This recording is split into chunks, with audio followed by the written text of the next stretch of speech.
নামৰ এটা সৰু ল'ৰা আছিল। ৰবি বৰ দয়ালু আৰু সাহসী যুৱক আছিল। সি প্ৰতিদিনে হাবিলৈ গৈ ফল-মূল খাই আৰু জন্তুৰ সৈতে খেলি বৰ ভাল পাইছিল। তাৰ হাবিত এটা বান্দৰ বন্ধু আছিল। সি বান্দৰটোক মৰমতে টুনটুন নাম দিছিল। সি টুনটুনৰ লগত সদায় খেলি ভাল পাইছিল। টুনটুনে তাক নিতৌ গছৰ পৰা ফল পাৰি খাবলৈ দিয়ে আৰু সেই ফল খাই ঘৰলৈ লৈ আনে। মোৰ ফালে থকা আমটো দিয়াচোন, খাবলৈ বৰ ভাল লাগিব চাগে। ৰ'বা, মই এতিয়াই পাৰি দিছোঁ। ভালদৰে যাবা, কিন্তু পৰিবা চাবা। টুনটুন, মই এতিয়া যাওঁগৈ, কাইলৈ পুনৰ লগ পাম। ঠিক আছে, তুমি এতিয়া যোৱা। এই বুলি কৈ ৰবিয়ে ঘৰলৈ যাবলৈ ধৰিলে।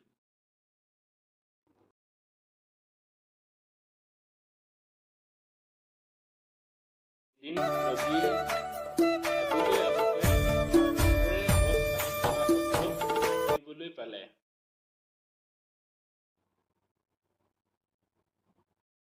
কোনোবাই মনে মনে ইয়াত গছ কাটি আছে।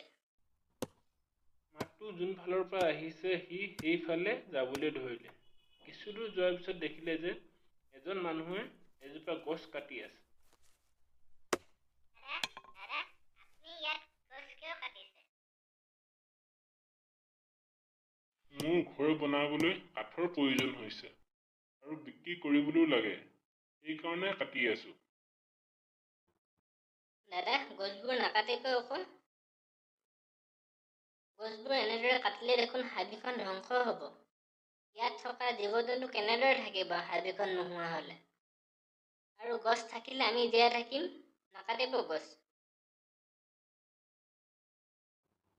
এই হাবিখন কাৰো ব্যক্তিগত সম্পত্তি নহয়। তুমি যোৱা, মোক তুমি কামত বাধা নিদিবা, নহ'লে মোৰ কিন্তু খং উঠিলে কথা বেয়া হ'ব। এই বুলি কৈ মানুহজনে পুনৰ গছ কাটিবলৈ ধৰিলে। আৰু ৰবিয়েও তাৰ পৰা দুখ মনেৰে সেই ঠাই ত্যাগ কৰিলে।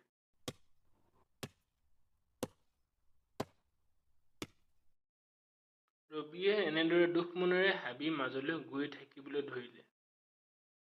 কিছুদূৰ যোৱাৰ পিছত টুনটুনক লগ পালে।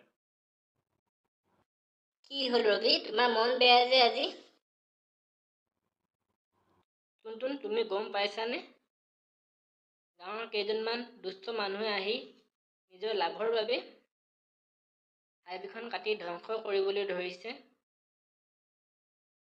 হয়, কথাটো ময়ো লক্ষ্য কৰিছোঁ।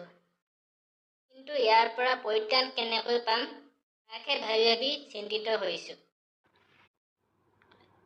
এটা উপায় আছে। তুমি যদি হাবিৰ জীৱ-জন্তুবোৰক একলগ কৰি মিটিং এখন দিব পাৰা, তেন্তে আমি সকলো একগোট হৈ এই সমস্যাৰ পৰা পৰিত্ৰাণ পাম বুলি মই বিশ্বাস কৰোঁ। তুমি সকলোকে একগোট কৰি মিটিং এখন দিব পাৰিবানে? হয়, তুমি ঠিকেই কৰিছা। কাইলৈৰ পৰা মই সকলো জন্তুক একগোট কৰিবলৈ চেষ্টা কৰিম। এতিয়া গধূলি হ'বৰ হ'ল, তোমাৰ ঘৰ যাব দেৰি হ'ব। ব'লা, মই তোমাক অলপ আগবঢ়াই থৈ আহোঁগৈ। এই বুলি কৈ দুয়ো যাবলৈ ধৰিলে।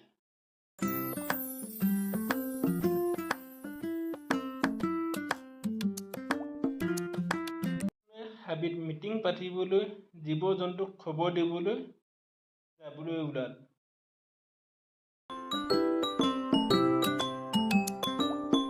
গৈ থাকোঁতে ৰাস্তাত হাতীক দেখা পালে। ক'ত লৈ মই ইমান খৰখেদা কৰি? মই আপোনাৰ ওচৰলৈকে আহিছোঁ। আপুনি গম পাইছে চাগে, কিছুমান স্বাৰ্থলোভী মানুহে আমাৰ হাবিখনত গছ কাটি তহিলং কৰিছে। ইয়াৰ পৰা পৰিত্ৰাণ পাবলৈ কাইলৈ এখন ৰাজহুৱা সভা দিম বুলি ভাবিছোঁ। এনে হ'ব? বৰ ভাল খবৰ। ময়ো যাম বাৰু কাইলৈৰ পৰা। ঠিক আছে, আপুনি কাইলৈ আহিব। মই এতিয়া যাওঁ। বাকীবোৰকো খবৰ দিব লাগিব নহয়। ঠিক আছে, তুমি এতিয়া যোৱা। এই বুলি কৈ টুনটুন আগবাঢ়ি গৈ থাকিল।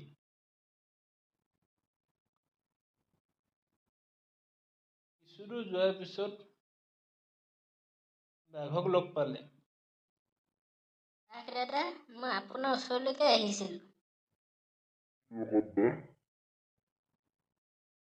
টুনটুনে সকলো কথা খুলি ভাঙি ক'লে। মই উপস্থিত থাকিম বাৰু। এনেদৰে টুনটুনে হাবিত থকা সকলোবোৰ জন্তুকে সেই সভালৈ নিমন্ত্ৰণ জনালে।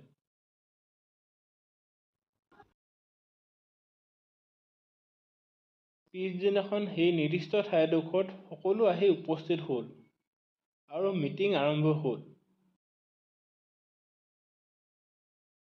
ৰবি, তুমিয়ে কোৱাচোন, আমি কি কৰিলে হাবিখন সুৰক্ষিত হৈ থাকিব? মই ভাবিছোঁ, যেতিয়া খৰি কাটিব মানুহ আহিব, আমি সেই সময়ত খৰিকটীয়াক ভয় খুৱালে সিদ্ধি হ'ব যেন মোৰ অনুভৱ হয়।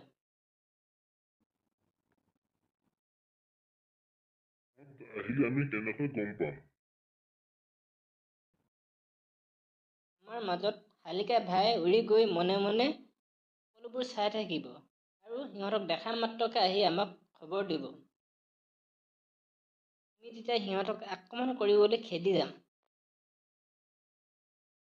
তেতিয়াহ'লে আমি একগোট হৈ থাকিব লাগিব। নিশ্চয়, সেইটোৱে ভাল হ'ব।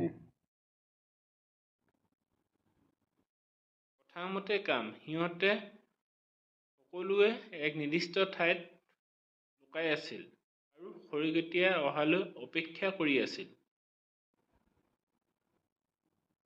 কিছু সময় পিছত গছ কটা শব্দ শুনিলে। ইয়াকে দেখি ৰবিয়ে ক'লে, শালিকা ভাই, তুমি মনে মনে গৈ চাই আহাগৈচোন। গছ কটাৰ শব্দ শুনিছোঁ।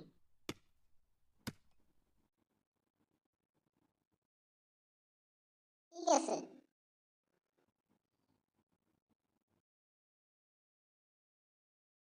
কিছু সময় পিছত আহি শালিকা উপস্থিত হ'ল। বাওঁফালে থকা বটগছজোপা দুজন মানুহে আহি কাটি আছে।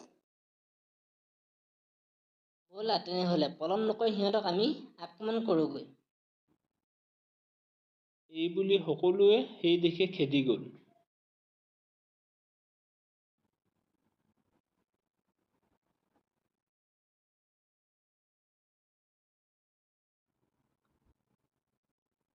ঐ কালিয়া, সেই চাইডে চাইচোন।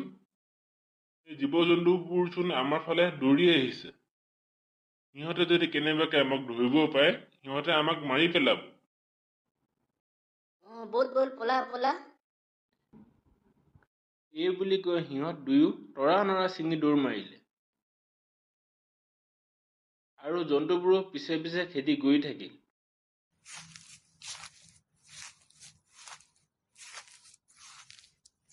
খৰিকটীয়াই গাড়ীত উঠি পলাই পতং দিলে।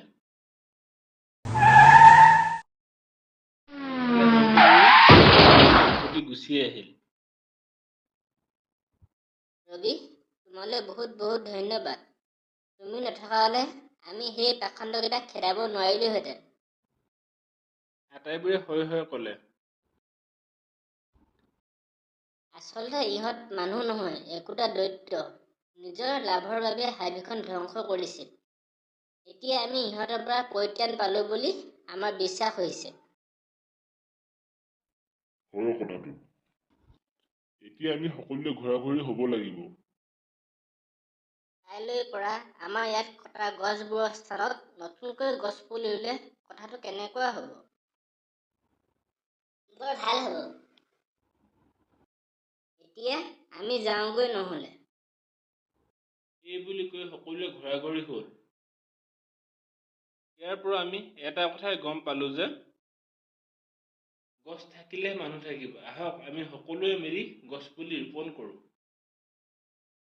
ভিডিঅ'টো শেষলৈকে চাই থকাৰ বাবে ধন্যবাদ। যদি ভিডিঅ'টো ভাল লাগিলে লাইক কৰিবলৈ, কমেণ্ট কৰিবলৈ আৰু চেনেলটো ছাবস্ক্ৰাইব কৰিব নাপাহৰিব। ধন্যবাদ। জয় আই অসম।